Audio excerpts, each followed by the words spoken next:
दोस्तों, मेरा नाम है रिजू और हम आप लोगों को आज अकाउंट्स पढ़ाने वाले हैं क्लास 11th का। और हम आपको पूरा सिलेबस कंप्लीट करवा देंगे अकाउंट्स का क्लास 11th में।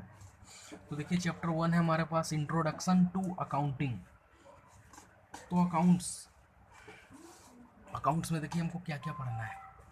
तो सबसे पहले हम जब अपना स्कूल में एडमिशन लेने जाते हैं क्लास 11th अकाउंट्स में, तो जो स्कूल में डायरेक्टर या प्रिंसिपल होते हैं या जो नाम लिखने वाले होते हैं, हमको वो क्या बोलते हैं, तुम अपना पहले सब्जेक्ट का नाम लिख दो।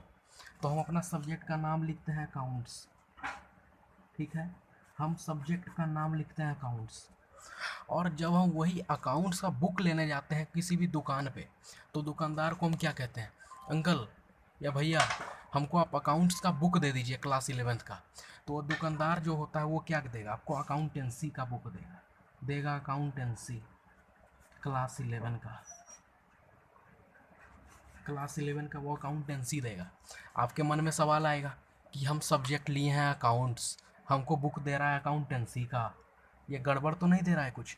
और जब आप वो बुक को खोलिएगा फ्रंट पेज में, और जब चैप्टर में आप जाइएगा, चैप्टर 1 में इंट्रोडक्शन टू अकाउंटिंग में, तो आप जानते हैं क्या देखिएगा, आप देखिएगा वहाँ लिखा रहेगा अकाउंटिंग। अकाउंटिंग का डेफिनेशन लिखा हुआ रहेगा। अकाउंटिंग का अकाउंटिंग का डेफिनेशन मिलेगा आपको। आप कंफ्यूज हो जाइएगा कि हम सब्जेक्ट चुने हैं अकाउंट्स, हमको बुक मिला है अकाउंटेंसी का, हमको फिर उसमें पढ़ना है अकाउंटिंग। तो ये तीनों चीज़ क्या है, देखिए तीनों चीज़ क्या है। जब अकाउंट्स को जानने के लिए हम अकाउंट्स को जानने के लिए अकाउंटेंसी पढ़ते हैं। जैसे कि कोई भी इंसान बीती हुई घटनाओं को पढ़ने के लिए क्या पढ़ता है, हिस्ट्री पढ़ता है। मिट्टी के बारे में, क्लाइमेट के बारे में, पेड़ों के बारे में, नदियों के बारे में पढ़ने के लिए क्या पढ़ता है, ज्योग्राफी पढ़ता है। सिविक्स पढ़ता है हमारा पॉलिटिकल चीज़ों को जानने के लिए, देश दुनिया को जानने के लिए।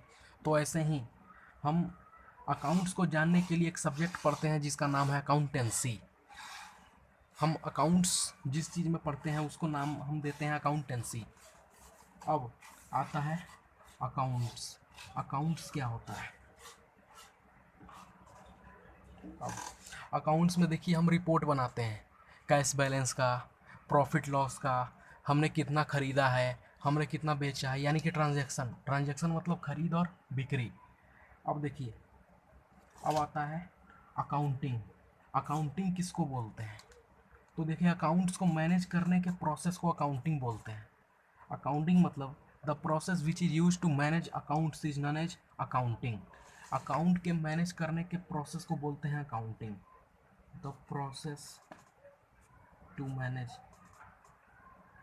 Accounts is called accounting. तो ये हम ऐसे पढ़ते हैं। अब देखिए, हम ये आपको बता दे रहे हैं सारा। ये हो गया अकाउंट्स। यहाँ आ जाते हैं अकाउंटेंसी, ये आ जाते हैं अकाउंटिंग। अब देखिए, अकाउंटेंसी में हम क्या पढ़ते हैं, पहले स्टडी ऑफ अकाउंट्स। हम अकाउंट्स का स्टडी करते हैं अकाउंटेंसी में। अब देखिए, अकाउंट्स में हम क्या पढ़ते हैं, परचेज, परचेज, सेल्स। परचेज मतलब खरीदना, सेल्स मतलब बेच देना। क्योंकि एक बिजनेसमैन का यही काम होता है, खरीदेगा और बेचेगा। उसमें इसको, इस चीज़ में उसको प्रॉफिट भी हो सकता है और लॉस भी हो सकता है। उस चीज़ को सब हम लिखेंगे। प्रॉफिट होता है, लॉस होता है। फिर कैश बैलेंस को देखते हैं। कैश बैलेंस यानी कि आपके पॉकेट में या आपके बैंक में कितना बैलेंस बचा हुआ है, उस पर भी डिस्कस करेंगे आगे हम। अब देखिए, अकाउंटिंग जो है ना, अकाउंटिंग अकाउंटिंग में 4 प्रोसेस होता है। जैसे किसी भी चीज़ में प्रोसेस होता है ना, आप रोटी बना रहे हैं तो पहले आटा को गूंदिएगा, उसके बाद उसका रोटी बनाइएगा, फिर उसको तवे पे चढ़ाइएगा, फिर बनाइएगा रोटी। उसमें प्रोसेस है कि नहीं, 3-4 प्रोसेस है। वैसे ही इस चीज़ में भी प्रोसेस होता है। अकाउंटिंग में 4 प्रोसेस होता है। पहला प्रोसेस है रिकॉर्डिंग, सब बताएंगे क्या होता है। दूसरा प्रोसेस है क्लासीफाई, तीसरा प्रोसेस है समरी, जैसे इंग्लिश में पढ़ते हैं समरी, सारांश। चौथा है रिजल्ट। अब देखिए रिकॉर्डिंग में क्या होता है। रिकॉर्डिंग में होता है किसी भी डेटा को रिकॉर्ड कर लेना। जैसे कि एक बिजनेसमैन है, वो गया, मान लीजिए विदेश गया, सामान खरीदने गया, मान लीजिए वो कुछ सामान कुछ खरीदने गए, एलईडी टीवी गया, मोबाइल खरीदने गया, वो वहाँ जाएगा, वो सब कुछ रिकॉर्ड करेगा। जैसे कि कितना का खरीदा वो रिकॉर्ड किया, कंप्यूटर पे लिखा या कॉपी पे लिखा, कुछ पे भी वो रिकॉर्ड कर लिया डेटा को, कितना का खरीदा वो सामान। अब दूसरा प्रोसेस हम आते हैं, क्लासीफाई, यानी क्लासिफिकेशन ऑफ डेटा। अब डेटा को हम कैसे क्लासीफाई करेंगे, या जो बिजनेसमैन है वो डेटा को कैसे क्लासीफाई करता है। तो देखिए डेटा वो कैसे क्लासीफाई करेगा। वो इसमें वो इसमें क्या करेगा कि वो अलग अलग चीज़ों को लिखेगा, कितने का सामान लिया, अब उस सामान में मैंने क्या क्या खरीदा, वो ऐसे लिख देगा। इस सामान का ये इतने रुपए का ये सामान खरीदा, इतने सामान का ये मोबाइल खरीदा, ये ब्रांड का मोबाइल खरीदा, वो ऐसे करके सब कुछ लिख देगा। अब तीसरा जो स्टेप है हमारा, या प्रोसेस जो है वो समरी है। जैसे आपने इंग्लिश में पढ़ा होगा समरी किसको कहते हैं। अगर आप एक चैप्टर पढ़ते हैं तो लास्ट के उसी चैप्टर में एक छोटा सा पेज में लिखा हुआ रहेगा समरी। समरी में पूरा चैप्टर को छोटे से सेंटेंसेस में पूरा एक्सप्लेन किया जाता है।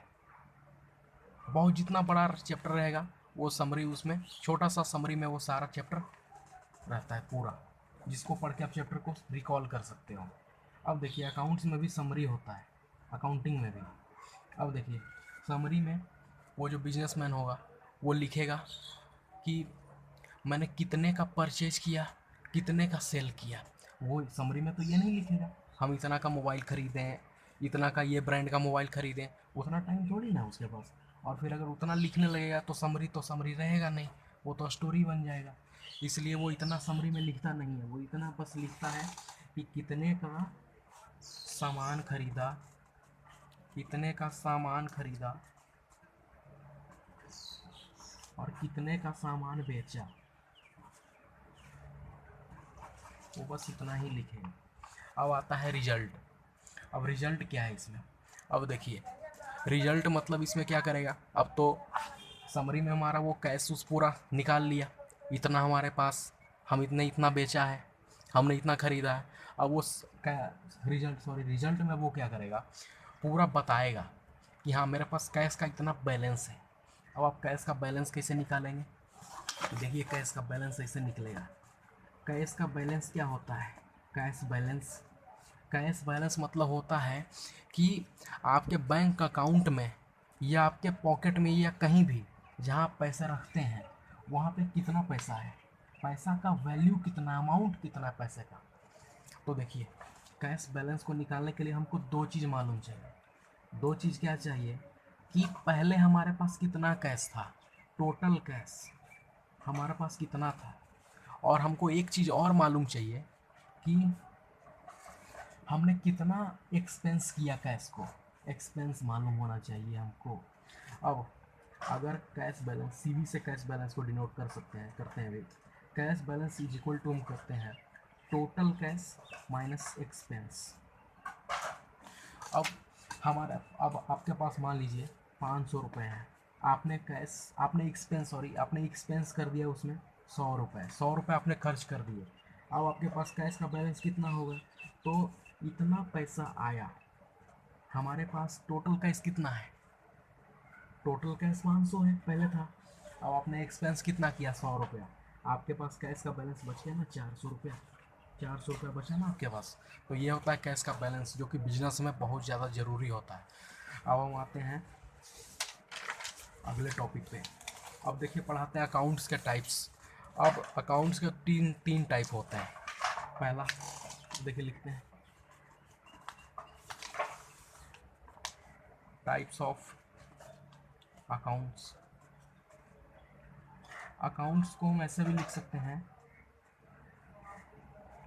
A/C, हम अकाउंट्स को ऐसे भी लिखते हैं, आपने चेक पे लिखा होगा या कहीं और आपने देखा होगा। अकाउंट्स को हम ऐसे लिखते हैं, इसका ये एब्रेविएशन है, हम ऐसे ही इसको लिखते हैं, अकाउंट्स को ये /C लिख सकते हैं। अब देखिए, पहला अकाउंट्स का टाइप है पर्सनल अकाउंट, अकाउंट कैसे लिखते हैं। दूसरा है रियल अकाउंट, तीसरा है हमारा नॉमिनल अकाउंट। अब तीनों का मतलब समझिए। पर्सनल अकाउंट व्यक्तिगत खाता, व्यक्तिगत खाता, अकाउंट मतलब खाता। रियल अकाउंट वास्तविक खाता, वास्तविक खाता। नॉमिनल अकाउंट अवास्तविक खाता, अवास्तविक खाता। अब इन तीनों का मतलब समझते हैं।